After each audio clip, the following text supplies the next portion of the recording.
7 মাস পরেই তুমি যখন গর্ভ কর্ষণ করে নিয়ে যাবে, তখন সবাই জানবে দেবকীর 7ম সন্তান নষ্ট হয়ে গেছে। জননী যোগমায়া বলছেন, কৃষ্ণ তুমি সব থেকে বড় পলিটিশিয়ান ম্যান। হ্যাঁ, আচ্ছা ঠিক আছে, তোমার কথা আমি অবনত মস্তকে পালন করব, কিন্তু কৃষ্ণ আমার সঙ্গে একটা কথা তোমাকে দিতে হবে। কি মা? তুমি যখন দেবকীর 8ম সন্তান কৃষ্ণ ভগবান হয়ে জন্মগ্রহণ করবে, বৃন্দাবনে তোমার স্থিতি হবে, বৃন্দাবনে তুমি যত লীলা করবে, বলো সমস্ত লীলা আমি দর্শন করতে পারবো তো? ভগবান বললেন, শুধু লীলা নয়, বৃন্দাবনে আমার প্রেয়সী দাধার সঙ্গে যতবার যুগল হবে, সব যুগলের কারণই হবে তুমি। তুমি অঘটন পটীয়সিনী, তুমি হবে জননী যোগেশ্বরী, যোগ মায়া বড়াই বুড়ি। তাই আজ আমার জননী যোগমায়া যোগেশ্বরী, যোগেশ্বরী দেবকীর 7ম সন্তান 7ম মাসে গর্ভকর্ষণ করে স্থাপন করলেন রোহিণীর গর্ভে। মথুরার সবাই জানতে পারল দেবকীর গর্ভ নষ্ট হয়ে গেছে। কংসের কাছে সংবাদ চলে গেল। কংস এইবার বলছে, সে আসবে, সে আসবে, আর সে এলেই আমার খেলা শেষ হয়ে যাবে। সে আসবে, শুধু কংস তারই কথা ভাবছে, সে আসবে, সে আসবে, সে আসবে। হ্যাঁ, কেউ যদি বিয়ের সাজে সেজে পথের দিকে তাকিয়ে তাকিয়ে বারে বারে বলে, আমার বর আসবে, আমার বর আসবে, বর যদি না আসে তার সমস্ত আশা আকাঙ্ক্ষা চূর্ণ বিচূর্ণ হয়ে যায়। ঠিক তেমনি কংস সে আসবে, সে আসবে দিন রাত চিন্তা করছে। এই চিন্তা করছে বলে কৃষ্ণেস্তু ভগবান একদিন তার সৎ গতি করবে। তাই আজ আমার কৃষ্ণ ভগবান দেবকীর গর্ভে আসার পূর্বে রাত্রি 12টার সময় কংসের কারাগারে প্রবেশ করেছেন। কংসের কারাগারে প্রবেশ করে দেখছেন দেবকী বসুদেব হস্তপদ শৃঙ্খলিত অবস্থায় কারাগারের মধ্যে তারা নিদ্রাগত। আজকের কৃষ্ণ ভগবান তিনি ডাকছেন, বসুদেব,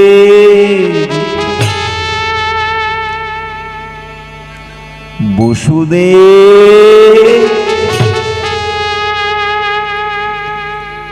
বসুদেব, বসুদেব।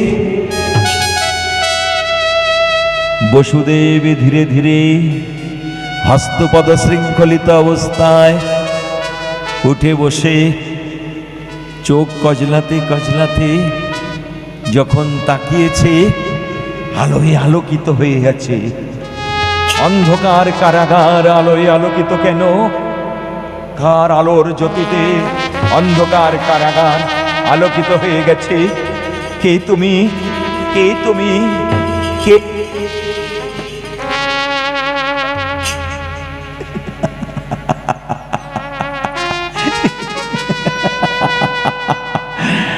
হাস্য চতুরীর শিরোমণি,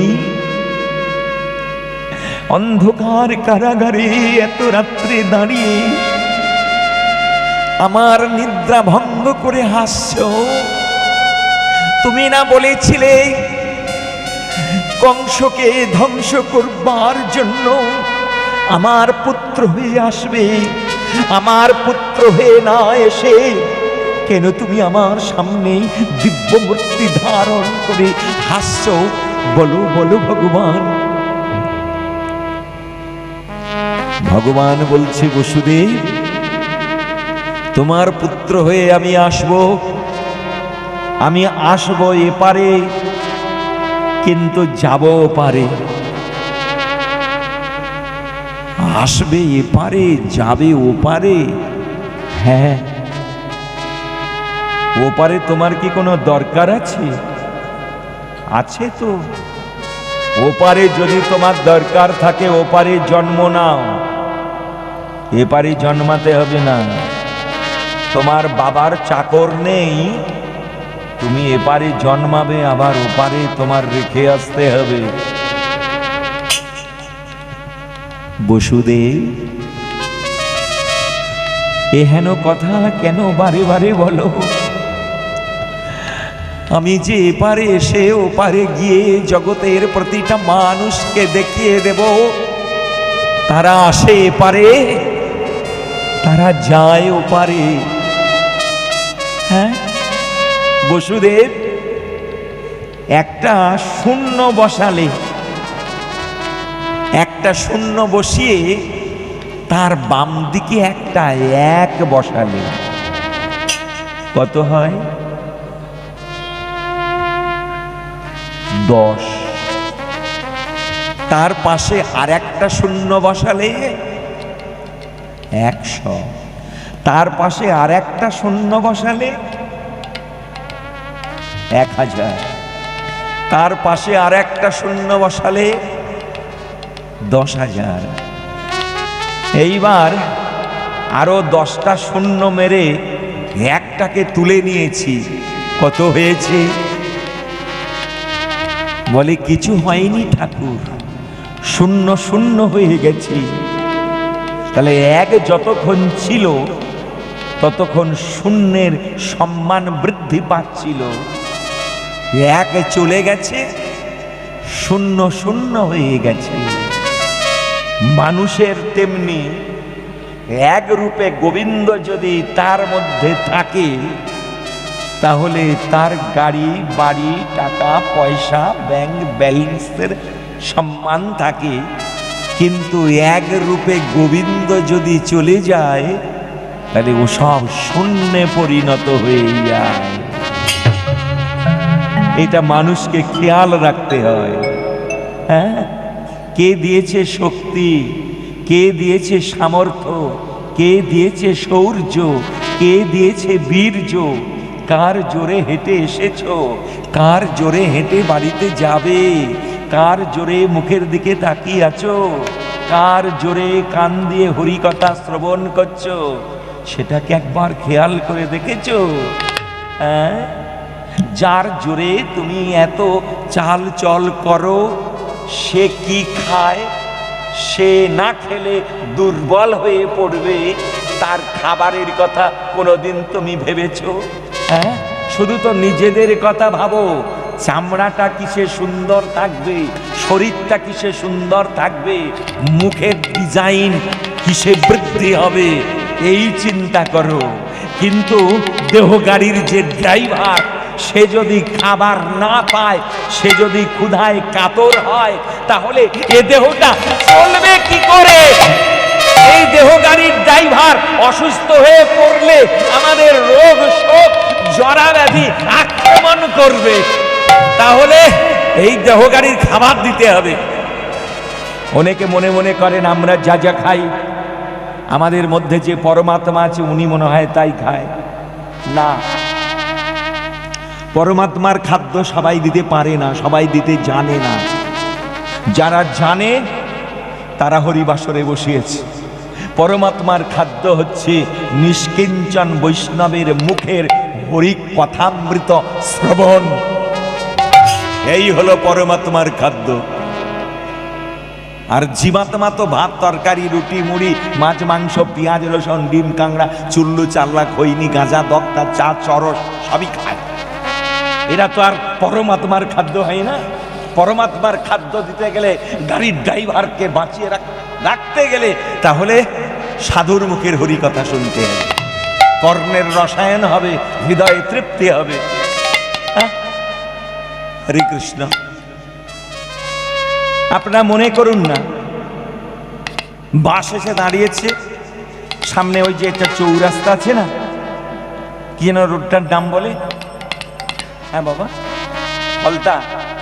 হ্যাঁ, তা যাই হোক, ওখানে একটা বাস দাঁড়িয়েছে। এক বুড়ি মা বাসে উঠবেন বলে পোল্লা টোল্লা নিয়ে বাসের মধ্যে ঢুকেছে। ঢুকে দেখে সব সিট বুকিং হয়ে গেছে, একটাও সিট খালি নেই। বুড়ি বলে, বাবা আমি বুড়ি মানুষ, একটা সিট পেলে ভালো হয়, একটা সিটই পেলাম না। এমন সময় গাড়ির ড্রাইভার তিনি পাশের দোকানে একটা পান আর সিগারেট কিনতে গেছেন। বুড়ি ঘুরে ঘুরে দেখে, ও বাবা ভেতরের দিকে একটা সিট খালি আছে। বুড়ি তাড়াতাড়ি করে গিয়ে সেই সিটটাতে বসে পড়েছে। সিটটাতে যখন বসে পড়েছে, ওদিক ড্রাইভার পান মুখে দিয়ে সিগারেট জেলে টানতে টানতে দরজাটা খুলে দেখে আমার সিট বুকিং হয়ে গেছে। ড্রাইভার বলে, ও বুড়িমা, বুড়িমা কি রে, সিটটা ছেড়ে দিলে ভালো হতো না? ড্যাংরা ছোড়া, সিট ছেড়ে দেবো? কত কষ্ট করে একটা সিট পেয়েছি, আমি সিট ছেড়ে দেবো? বলে, ও বুড়িমা ওইখানে বসে আমি এই গাড়িটা চালাই। বলে, তুই আজকের অন্য জায়গায় বসে চালা বাবা, আমি সিট ছাড়বো না। তা গাড়ির ড্রাইভার যদি ড্রাইভার সিটে না বসে গাড়িটা কি চলবে? ঠিক তেমনি আমাদের দেহ গাড়ির চালাবার একটা ড্রাইভার আছে, সেই ড্রাইভারটা হচ্ছেন আমার ভগবান। সেই ভগবান আজকের এই গাড়ির ড্রাইভার পান বিড়ি সিগারেট খাচ্ছে। হ্যাঁ, তাহলে এই যে ড্রাইভার চালাচ্ছে, এই ড্রাইভার কি খায় সেটা তো আমাদের জানতে হবে নাকি? হরে কৃষ্ণ। আমরা অনেকে বলি আমরা জীবনে কারো কাছে কখনো মাথা নিচু করি না, মাথা নিচু করব না। এটা সম্পূর্ণ ভুল কথা। কেন জানেন? আমরা কলসি কুলে জন্মেছি। যেমন কলসি মাটির হয়, কলসি অ্যালুমিনিয়ামের হয়, কলসি পিতলের হয়, কলসি রৌপ্যের হয়, কলসি সোনার হয়। তাহলে কোন কলসিটা দামি? সোনারটাই দামি। তাহলে সোনার কলসি যদি বলে আমি কারো কাছে মাথা নিচু করব না, সেটা কলসির মূর্খামি। কেন? কলসির খেয়াল রাখতে হবে, প্লাস্টিকের গ্লাসের কাছে আমি সোনার হলেও আমার মাথা হেঁট করতে হবে। ইউনিভার্সিটির ডিগ্রি যত বাড়াও, স্ট্যান্ডার্ড ফ্যামিলিতে যত জন্মগ্রহণ করো, আর হাই কোয়ালিফিকেশন যত থাক, মৃত্যুর কাছে মাথা নিচু করতে হবে। নিতাই গৌর প্রেমানন্দে হরি হরি হরি বল। মাথা নিচু করতে হবে, কোনো কথা নয়। হ্যাঁ, তাই আমার অনাদিরাদি বিশ্ব সৃষ্টির স্রষ্টা জগতের পিতা ভগবান তিনি কি বলছেন? আমি আসবো এপারে, যাবো ওপারে, জগতের প্রতিটা মানুষকে দেখিয়ে দেব আমি যেমন এপারে এসে ওপারে যাচ্ছি। বলে, তোমার তো ওপারে যেতে গেলে যমুনা নদী পড়বে। বলে, হ্যাঁ, মানুষের ওপারে যেতে গেলে বৈতরণী নদী পড়বে, গরুর লেজ ধরে ওপারে যেতে হবে। হ্যাঁ, হরে কৃষ্ণ। এই হলো জগতের পিতা। বলে, ঠিক আছে, আমি না হয় তোমাকে ওপারে নিয়ে যাব, কিন্তু আমার দিকে একবার তাকিয়ে দেখেছো? বলে, কি? বলে, আমার হস্তপদ শৃঙ্খলিত করা আছে। ভগবান বলছে, তুমি কি মনে করেছো তোমার একার হস্তপদ শৃঙ্খলিত করা আছে?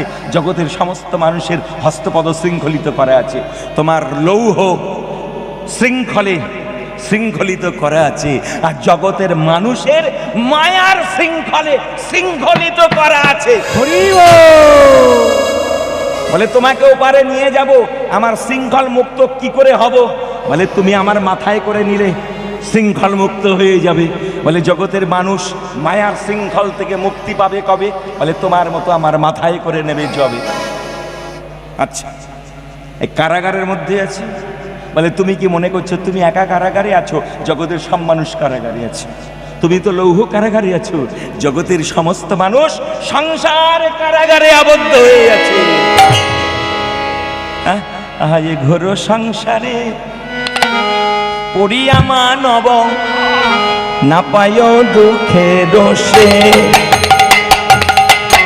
এ ঘোর সংসারে করিয়া মানব না পায়ে দুঃখের রোষে। এ ঘোর সংসারে পড়িয়া মানব না পায় দুঃখে দোষে। এ ঘোর সংসারে করিয়া মানব না পায়ে দুঃখের রোষে। সাধু সঙ্গ করি হরি ভজে যদি, সাধু সঙ্গ করি হরি ভজে যদি, তবে হয় অন্তকে, তবে হয় অন্তকে। সাধু সঙ্গ করি হরি ভজে যদি, সাধু সঙ্গ করি হরি ভজে যদি, তবে হয় অন্তকে, তবে হয় অন্তকে। সংসার অনলে জ্বলিছে হৃদয়, অনলে বাড়ায় অনল। সংসার অনলে জ্বলিছে হৃদয়, অনলে বাড়ায় অনল। সংসার অনলে জ্বলিছে হৃদয়, অনলে বাড়ায় অনল। সংসার অনলে জ্বলিছে হৃদয়, অনলে বাড়ায় অনল। আর অপরাধ ছাড়ি লহ কৃষ্ণ নাম, অপরাধ ছাড়ি লহ কৃষ্ণ নাম, অনলে পড়য়ে যায়, অনলে পড়য়ে যায়। আর অপরাধ ছাড়ি লহ কৃষ্ণ নাম, অপরাধ ছাড়ি লহ কৃষ্ণ নাম, অনলে পড়ায় যায়, অনলে পড়ায় যায়। অপরাধ ছেড়ে কৃষ্ণ নাম করো, অপরাধ ছেড়ে কৃষ্ণ নাম করো, অপরাধ ছেড়ে কৃষ্ণ নাম করো। অপরাধ ছেড়ে কৃষ্ণ নাম করো। সংসার অনলে আর জ্বলতে হবে না, অপরাধ ছেড়ে কৃষ্ণ নাম করো। সংসার অনলে আর জ্বলতে হবে না, অপরাধ ছেড়ে কৃষ্ণ নাম করো। সংসার অনলে আর জ্বলতে হবে না, অপরাধ ছেড়ে কৃষ্ণ নাম করো। সংসার অনলে আর জ্বলতে হবে না, অপরাধ ছেড়ে কৃষ্ণের নাম করো। সংসার অনলে আর জ্বলতে হবে না, অপরাধ ছেড়ে কৃষ্ণের নাম করো। সংসার অনলে আর জ্বলতে হবে না। তাই ছেড়ে হরি অপরাধ ছেড়ে কৃষ্ণ নাম করো। সংসার অনলে আর জ্বলতে হবে না, অপরাধ ছেড়ে মায়েরা হলুদ ধ্বনি। সংসার অনলে আর জ্বলতে হবে না, অপরাধ ছেড়ে কৃষ্ণ নামে করো। হরে কৃষ্ণ। শ্রদ্ধেয় প্রণম্য ভক্তমণ্ডলী, তাহলে আমরা কিভাবে কৃষ্ণ কথা ভুলে আমরা মায়ার জগতে ঘুরে ঘুরে মরছি? হ্যাঁ, ভগবান শ্রীকৃষ্ণের আবির্ভাব লীলা, এই আবির্ভাব লীলাতে আমার ভক্তবাঞ্ছা কল্পতরু শ্রী ভগবানের যে উক্তি, যে মানুষ যদি তোমার মতো আমাকে আদর করে, যত্ন করে, কদর করে, তাহলে তাদের সংসার কারাগার থেকে চিরদিনের জন্য মুক্তি পেয়ে আমার ধামে পৌঁছে যাবে। এই পৃথিবীতে আর তাদের ফিরে ফিরে আসতে হবে না। হরে কৃষ্ণ। শ্রদ্ধেয় প্রণম্য ভক্তমণ্ডলী, কৃষ্ণদাসী মাতৃমণ্ডলী, ভগবানের প্রসাদ আর দেবদেবীর প্রসাদ, এই দুটো প্রসাদ কিন্তু সমান নয়। এই দুটো প্রসাদের তফাৎটা কি সেটা আপনারা এখন জানবেন। ভগবানের প্রসাদ আর বিভিন্ন দেবদেবীর প্রসাদ, বিভিন্ন দেবদেবীর যারা সেবা পুজো করেন তাদের প্রসাদ যারা গ্রহণ করেন তাদের রোগ শোক জরা ব্যাধি দূরীভূত হয়। তারা পুত্র কন্যা নিয়ে ধনাঢ্য ব্যক্তি হয়ে তারা সংসার করেন। তাহলে দেবদেবীর প্রসাদ পেলে কি হয়? রোগ শোক জরা ব্যাধি দূরীভূত হয়, পুত্র কন্যা নিয়ে ধনাঢ্য ব্যক্তি হয়ে সুখে সংসার করে। আর ভগবানের প্রসাদ পেলে কি হয়?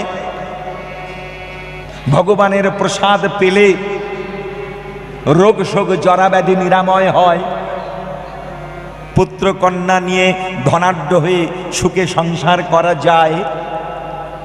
কিন্তু ভগবানের কাছে পৌঁছে গেলে আর পৃথিবীতে ফিরে আসতে হয় না, ভগবানের সেবায় যুক্ত থাকা যায়।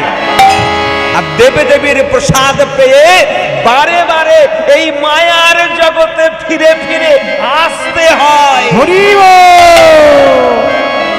ওই জন্য বৈষ্ণব যারা হয়েছেন তারা দেবদেবীর প্রসাদ দিতে গেলে নেন বটে, কারণ নিতে হবে, প্রসাদের অসম্মান করা যাবে না, প্রসাদ নিতে হবে। যারা দেবদেবীর প্রসাদ পান তাদেরকে দান করে দিতে হবে। এহেন ব্যক্তি যদি না পাওয়া যায়, প্রসাদকে প্রণাম করে সম্মান জানিয়ে পুষ্করিণীতে বিসর্জন করতে হবে। কেন? ওই দেবদেবীর প্রসাদ পেলে বারে বারে এসে এই সংসারে ঘুরপাক খেতে হবে।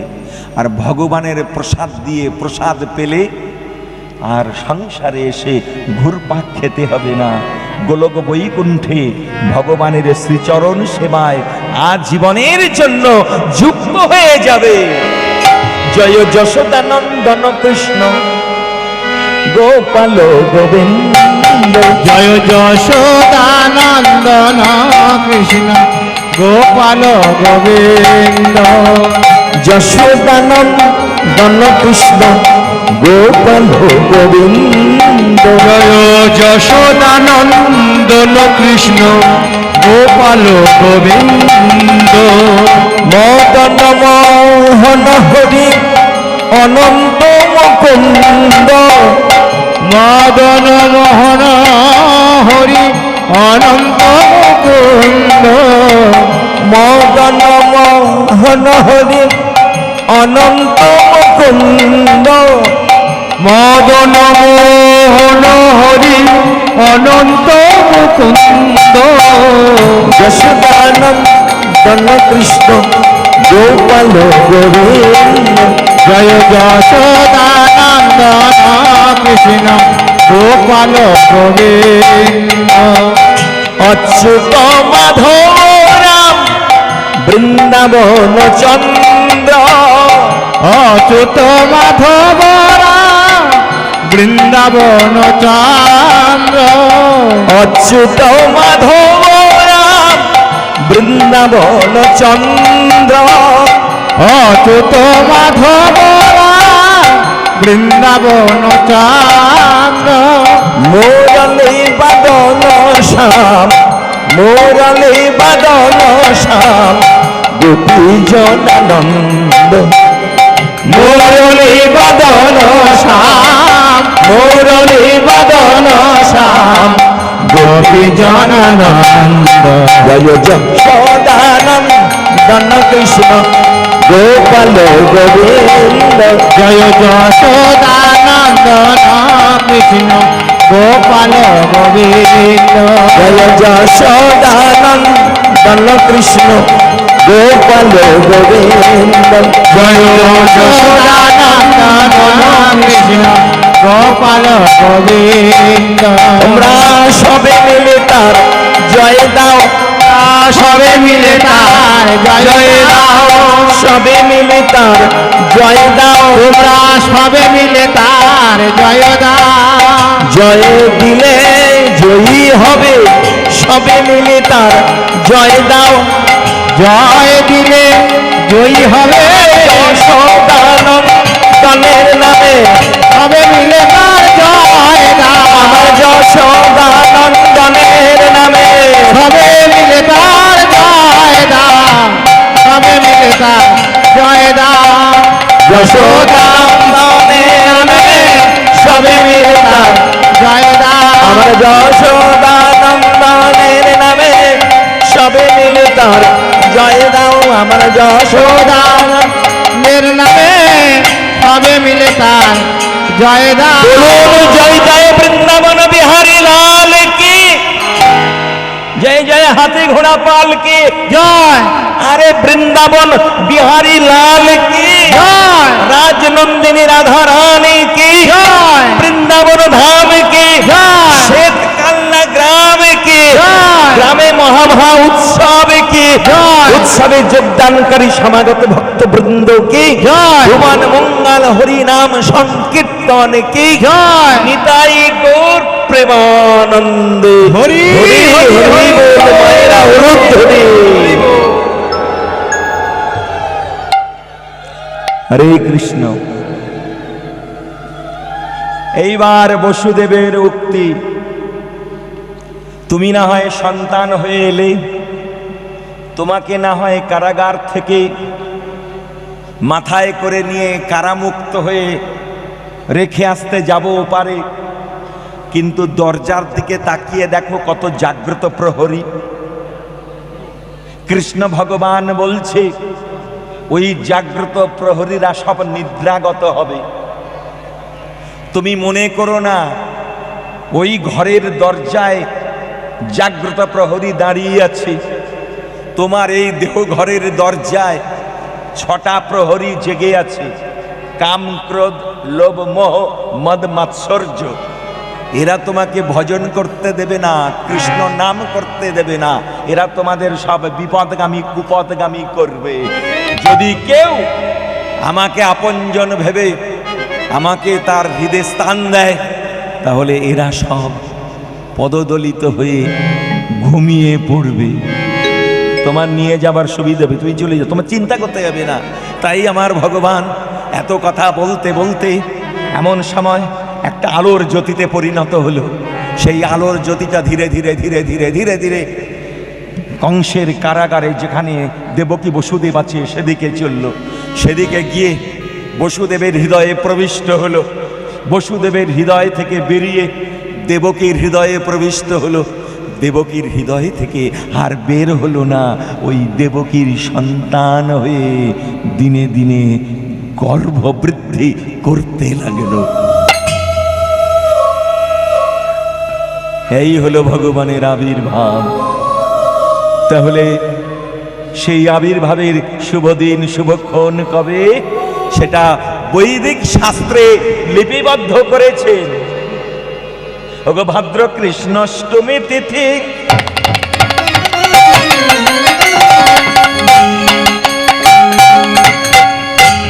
নক্ষত্র রোহিণী,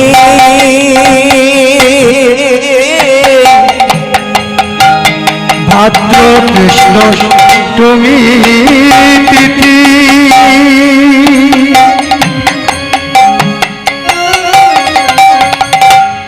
নক্ষত্র রোহিণী,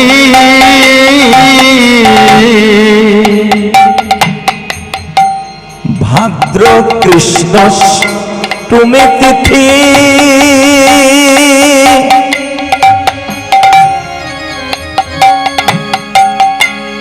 নক্ষত্র রোহিণী,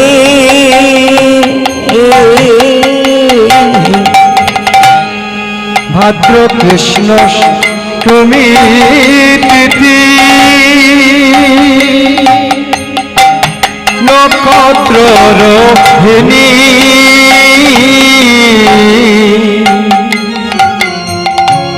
শুভক্ষণে জনমিলেন জগৎ চিন্তামণি। শুভক্ষণে জনম মিলে জগৎ চিন্তামণি। শুভক্ষণে জনমিলেন জগৎ চিন্তামণি। আর শুভক্ষণে জনমিলে জগৎ চিন্তামণি। তাহলে কখন এলেন ভগবান কৃষ্ণ? ভাদ্র মাসে কৃষ্ণ অষ্টমী তিথি, নক্ষত্র রোহিণী, শুভক্ষণে জনমিলেন জগৎ চিন্তামণি। হ্যাঁ, তখন কি হচ্ছে? স্বর্গেতে ধুন্ধবি বাজে নাচে দেবগণ, স্বর্গেতে ধুন্ধবি বাজে নাচে দেবগণ, স্বর্গেতে ধুন্ধবি বাজে নাচে দেবগণ, স্বর্গেতে ধুন্ধবি বাজে নাচে দেবগণ। কৃষ্ণের উপরে করে পুষ্প বরিশান, কৃষ্ণের উপরে করে পুষ্প বরিশান, কৃষ্ণের উপরে করে পুষ্প বরিশান, কৃষ্ণের উপরে করে পুষ্প বরিশান। স্বর্গে ধুন্ধবি বাজছে। হ্যাঁ, কংসের অত্যাচারে আমরা সব জর্জরিত, নিপীড়িত। তাই কংসকে ধ্বংস করবার জন্যে স্বয়ং ভগবান আবির্ভূত হয়েছিল কংসের কারাগারে। হ্যাঁ, আজ কি করেছেন? রাতের অন্ধকারে প্রচণ্ড ঝড় বৃষ্টির মধ্যে আমার কৃষ্ণ ভগবান জন্মগ্রহণ করেছেন। সেই কৃষ্ণ ভগবানকে বসুদেব মাথায় করে নিয়েছেন। ওই কারাগারের মধ্যে একটা আবর্জন ফেলা ঝুড়ি ছিল, আবর্জনা ফেলা ঝুড়ি। সেই ঝুড়িতে বসিয়ে মাথায় করে নিয়েছে। মাথায় করে নিয়ে আজকের ধীরে ধীরে ধীরে ধীরে এগিয়ে চলেছে। দেখে না, যত দরজায় দাঁড়িয়ে ছিল তারা সবাই নিদ্রা আগত। ইনি কি করেছেন? নিয়ে চলেছেন। প্রচুর বৃষ্টি। আমার অনন্ত দেব ভগবানকে বৃষ্টি থেকে বাঁচাবার জন্য সহস্র ফনা বিস্তার করে ভগবানকে আচ্ছাদন করিয়াছেন। আর বসুদেব ধীরে ধীরে নিয়ে চলেছে। যখন এপার থেকে ওপারে নিয়ে যাবার জন্যে যমুনা নদীর কাছে দাঁড়িয়েছে, যমুনা নদীর যা তরঙ্গ ছিল তার চতুর্গুণ তরঙ্গ বৃদ্ধি পেয়েছে। তরঙ্গের উপর তরঙ্গ তুলে প্রবাহিতা যমুনা, যমুনা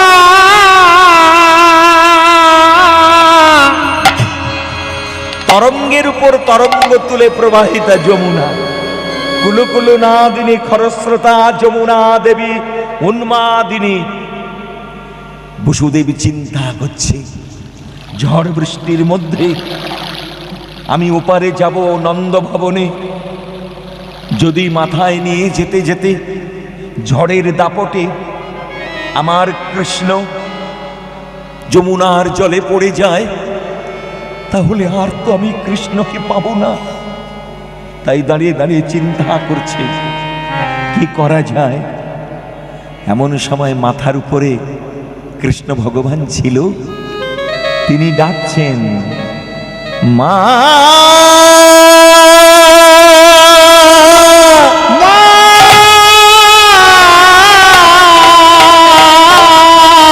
জননী যোগমায়ার আসন চলে গেছে, গোপাল আমাকে ডাকছে। যখন মা মা বলে গোপালকে ডেকেছে, গোপাল তখন কি করেছে? ডাকার সঙ্গে সঙ্গেই মা এসে উপস্থিত হয়েছে। বালগোপাল, বালগোপাল, বালক গোপাল, বালগোপাল জিউ, কেন আমাকে ডেকেছো বলো? ও মা, আমার বাবা না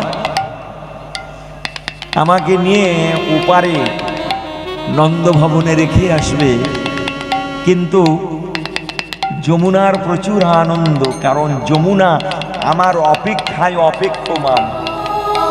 কবে আমি এই রাস্তায় আসব, কবে ও আমার চরণ সেবা করবে।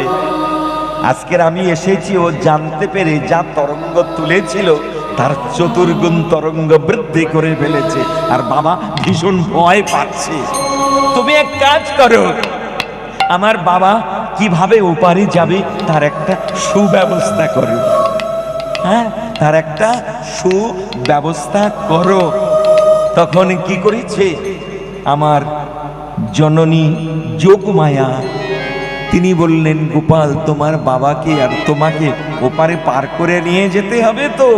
হ্যাঁ হ্যাঁ, ওপারে পার করিয়ে নিয়ে যেতে হবে, কারণ একা একা যাওয়া যাবে না।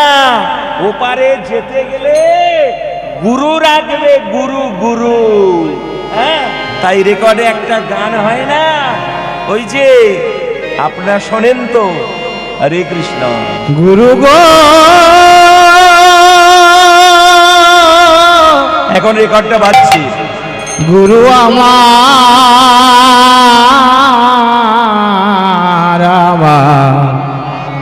একলা যেতে ভয় করে। হরি বল, হরি বল, হরি বল। চলো গুরু যাই দুজনে পারে, ও আমার একলা যেতে ভয় করে। চলো গুরু যাই দুজনে পারে, ভাবে যেতে গুরু আসতে গুরু, যেতে গুরু গো ভাবে যেতে গুরু আসতে গুরু, গুরু আমার যারে।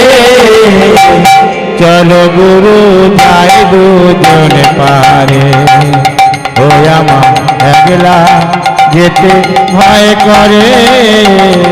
চলো গুরু যাই দুজনে পারে। আস্তে, একলা যেতে ভয় করে, চলো গুরু যাই দুজন পারে। হ্যাঁ, একা একা যাওয়া যায় না, গুরু না হলে এপার থেকে ওপারে যাওয়া যাবে না। যেমন আমাদের এই যে মৃদঙ্গ বাজাচ্ছে যুধিষ্ঠির, নামটা খুব সুন্দর, যুধিষ্ঠির। হ্যাঁ, এই যে বাজাচ্ছে এর নিশ্চয়ই একটা গুরু আছে, না হলে বাজাতে পারতো না। তারপরে আমাদের এই যে করতালি যিনি, এনার একটা গুরু আছে, নাহলে বাজাতে পারবে না। এবারে যিনি কিবোর্ড বাজাচ্ছেন আমাদের মাস্টারমশাই জগদীশ বাবু, হ্যাঁ, এনারও একটা গুরু আছে। এপাশে যিনি হারমোনিয়াম বাজাচ্ছেন, প্রত্যেকের একটা গুরু গুরু আছে। গুরু না হলে কোনো কাজ হবে না। আমি যে কীর্তন করছি আমার একজন গুরু আছেন, নইলে আমি কীর্তন গাইতে পারবো না। ঠিক তেমনি আমাদের সংসার জগৎ থেকে ওপারে যেতে গেলে গুরু ছাড়া আমরা ওপারে যেতে পারবো না। তাই বলছে, চলো গুরু যাই দুজন পারে, আমার একলা যেতে ভয় করে। যেতে গুরু আসতে গুরু, গুরু আমার যা করে। যেতে গুরু মানে, রাস্তে গুরু মানে, আমরা যখন এসেছিলাম তখন গুরু লেগেছিল। হ্যাঁ, যখন আমরা ভগবানকে স্মরণ করেছিলাম মাতৃগর্ভে, একটু আগে বলেছিলাম না, তখন আমরা ভগবানকে স্মরণ করতে অনেক কিছু প্রতিজ্ঞা করেছিলাম, কিন্তু ভগবান আমাদের একটা কথা বলে দিয়েছিল, তোমরা কাঁদো। কি বলে? উমা উমা করে কাঁদো। উমা উমা করে কাঁদতে কাঁদতে ভূমিষ্ঠ হয়ে যাবে। হ্যাঁ, আর যদি না কাঁদে ছেলে, ডাক্তারবাবুরা মেরে মেরে কাঁদায়। আমরা মনে করি ছেলে উমা উমা বলে কাঁদছে, উমা উমা বলে কাঁদছে না, ওটা উমা উমা উমা উমা উমা উমা উমা মানে দুর্গা দেবী, পার্বতী, ভগবতী, ওনার নাম করে কাঁদছে। আজকের এই যে পার্বতী ভগবতী দেবী কৃষ্ণকে ওপারে নিয়ে যাবেন, তাই আমরা ওই মাতৃগর্ভ থেকে যখন পৃথিবীতে ভূমিষ্ঠ হব, তখন ওই উমার নাম করতে করতে আমরা ভূমিষ্ঠ হব।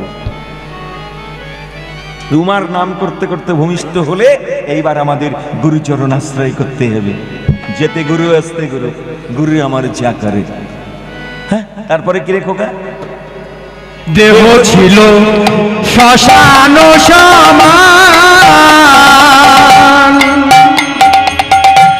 গুরু এসে মন্ত্র দিয়ে করলো ফুল বাগান। এ মারটার খায় না, মার খাবার জন্য লেগেছে। কেন কি বলুন তো? বলে দেহ ছিল শ্মশান ও সমান। আমার বাবারা কি মনে করবেন? বলে কি বলে, দেহ নাকি শ্মশান? হ্যাঁ, দেহ ছিল শ্মশান ও সমান। শ্মশানে কি পোড়ানো হয় মা? মরা পোড়ানো হয়, মরা পোড়ানো হয় বলে তার নামটা হচ্ছে শ্মশান। হ্যাঁ, সেখানে মরা পোড়ানো হয়। তাহলে আমাদের দেহটা শ্মশান কেন? আমরা প্রচুর মরা কড়ায় পুড়িয়ে, গলা দিয়ে, নোলা দিয়ে সব এইখানে ফেলেছি। কি হ্যাঁ কি না বলুন? জ্যান্ত কিছু ফেলতে পেরেছেন? সব তো মরাই ফেলেছেন। চিংড়ি মরা, কাঁংড়া মরা, মাছ মরা, মাংস মরা, সব মরা এখানে ফেলেছেন।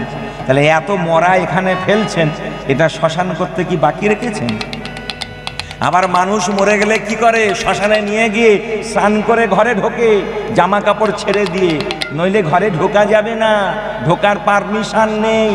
কিন্তু বাজার থেকে ছাগলের ঠ্যাং মরা কিনে এনে ফ্রিজের মধ্যে ঢুকিয়ে রেখে দিয়েছে, 2-4 দিন ধরে ধরে খাচ্ছে, এর বেলা অপবিত্র হয় না। কি মানুষ মরে গেছে তখন স্নান করবে, আর বাজার থেকে মরা কিনে ফ্রিজের মধ্যে ঢুকিয়ে রেখেছ, তখন চান করতে হয় না? হ্যাঁ, দেহ ছিল, ওই আমার দেহ ছিল শ্মশান সমান,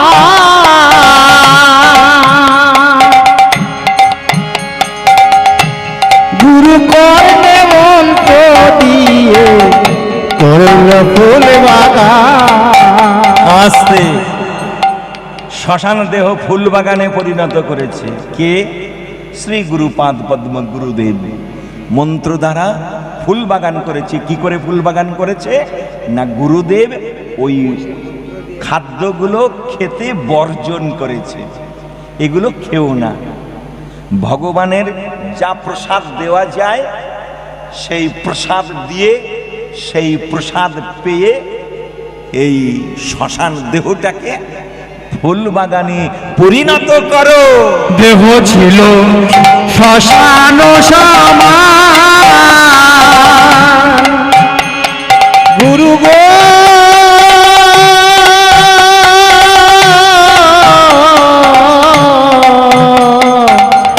গুরু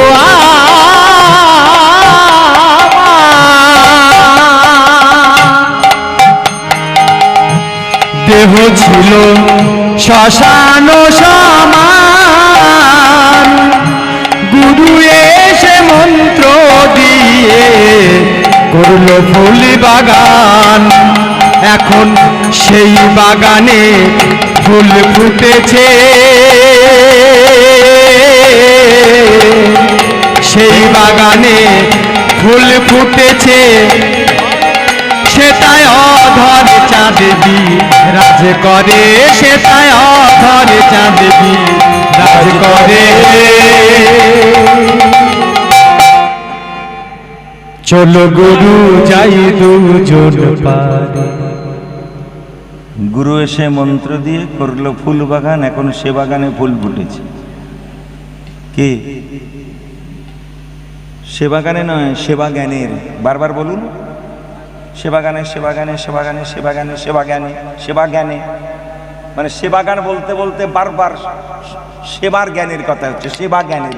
যেমন বিষয় বিষয় বিষয় বিষয় বিষয় বিষয় বিষয় বিষয়, হ্যাঁ, বিষয় বলতে বলতে কি হয়? বারবার বললে কি হয়? বিষয় বিষয় বিষয়, ওটা বিষ হয়, ওটার প্রতি লালায়িত হইও না। হ্যাঁ, হরে কৃষ্ণ। ঠিক সেরকম সে বাগানে ফুল ফুটেছে, তাতে অধর চাঁদ বিরাজ করে। অধর চাঁদকে, যাকে ধরা যায় না, সেই অধর চাঁদ আমার কৃষ্ণ ভগবান নাম দিয়েছেন কে ধরা দেবী, সে তাই অধর চাঁদ দেবী রাজ করে, সে তাই অধর চাঁদ দেবী রাজ করে। চলো গুরু যাই গুরুর পারে, ও আমার একলা যেতে ভয় করে। চলো গুরু যাই গুরুর পারে, গুরু গো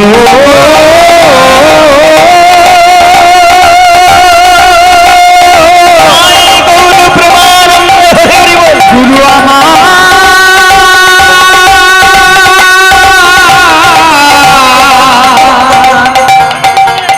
ও গুরু গো গুরু গো গুরু গো গুরু গো গুরু গো। হরি বল হরি বল। শ্রদ্ধেয় প্রণম্য ভক্তমণ্ডলী, কৃষ্ণদাসী মাতৃমণ্ডলী, এমন সবাই আমার জননী যোগমায়া গুরু হয়ে শ্রীগালিনী বেশ ধারণ করে ওই নদীর বুক দিয়ে হেঁটে হেঁটে যাচ্ছে, আর যমুনা দুভাগ হয়ে শ্রীগালিনীকে পার করে দিচ্ছেন। আর বসুদেব মনে মনে করছেন, শ্রীগালিনী যদি পেরিয়ে যায় আমি তাহলে যেতে পারবো না, আমি ওর পিছনে পিছনে যাব।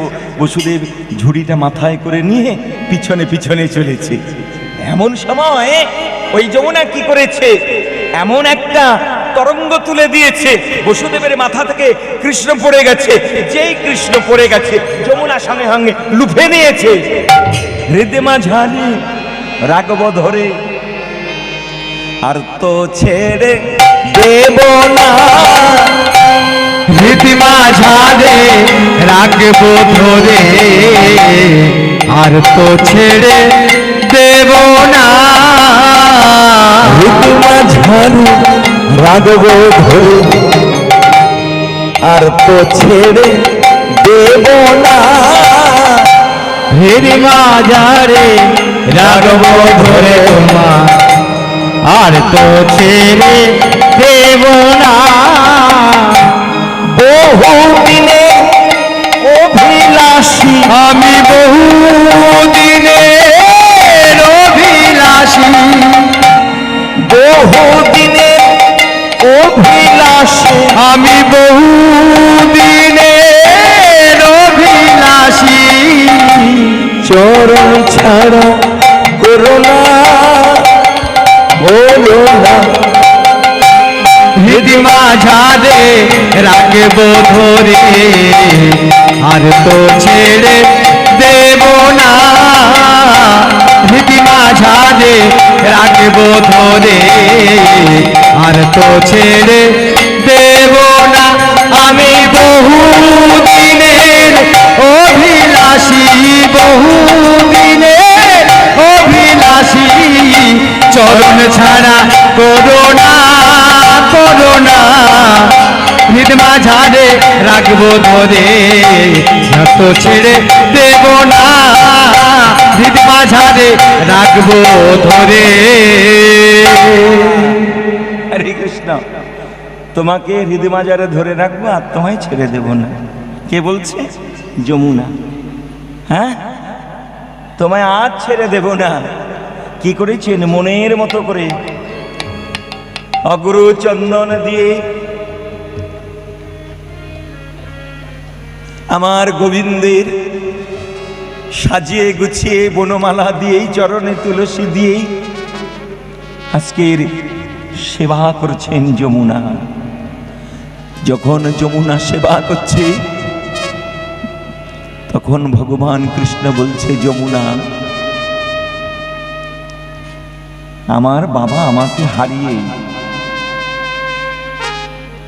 গলা পর্যন্ত জলে হাঁটাতে শুরু করেছে, আর বারে বারে বলছে, কৃষ্ণ কৃষ্ণ কৃষ্ণ, তুমি আজ আমাকে ছেড়ে দাও,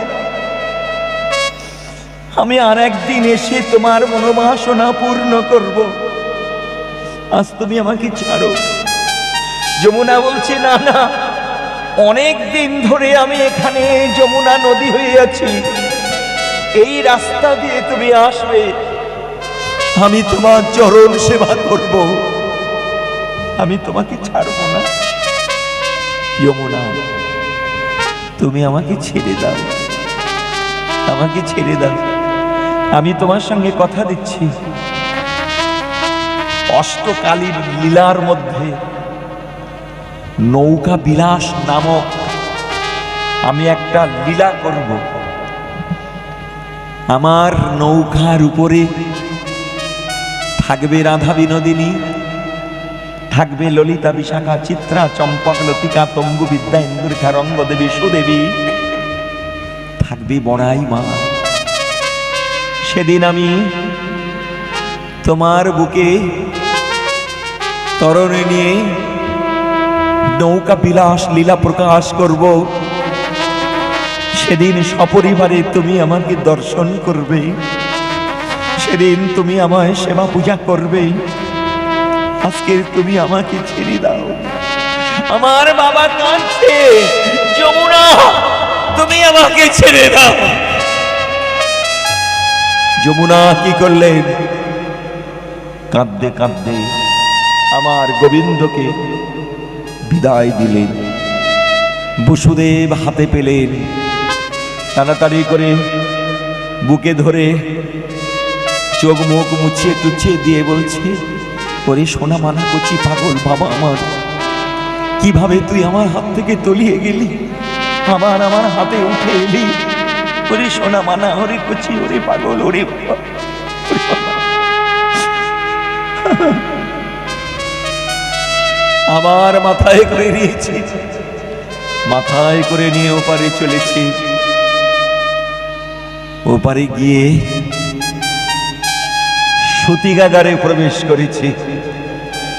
সূতিকাগারে প্রবেশ করে দেখছে যশোদা অচৈতন্যা। ইনি দেখলেন যশোদার কোলের কাছে একটি মেয়ে, একটি ছেলে আছে। হরিবংশ নামক গ্রন্থের কথা বলছি। হরিবংশ, হরিবংশ নামক গ্রন্থে বলছেন যশোদা একটি কন্যা সন্তান, একটি পুত্র সন্তান, দুটি প্রসব করেছেন। পুত্রের পাশে এপারের পুত্রকে শয়ন করিয়ে দিয়েছেন, কন্যাকে উনি কোলে তুলে নিয়েছেন, কন্যাকে কোলে তুলে নিয়ে চলে এসেছেন। আর ওপারের পুত্রের পাশে এপারের পুত্রকে শয়ন করিয়ে দিতে দুটো কৃষ্ণ একাষ্ট হয়ে গেছে, এক হয়ে গেছে। কেন না, ওপারে স্বয়ং কৃষ্ণ, এপারে বিষ্ণু কৃষ্ণ। ওপারে স্বয়ং কৃষ্ণ বিষ্ণু কৃষ্ণকে নিজের মধ্যে প্রবেশ করিয়ে নিলেন। কেন না, আমি কৃষ্ণ জীবনে কাউকে মারিনি, মারব না। যখন আমার মারার প্রয়োজন হবে তখন আমার ভেতর থেকে বিষ্ণুকে বের করে আমি মারার সুবন্দোবস্ত করব। হ্যাঁ, তাই স্বয়ংয়ের কার্য নয়, ভূভার হরণ। কৃষ্ণ দেহে বিষ্ণু করবেন অসুর সংহারণ। তাই দুই কৃষ্ণ এক হয়ে যশোদার কোলের কাছে শয়ন করে যখন কাঁদছে, যশোদা তখন দেখছে আমি বৃদ্ধ বয়সে সন্তান পেয়েছি।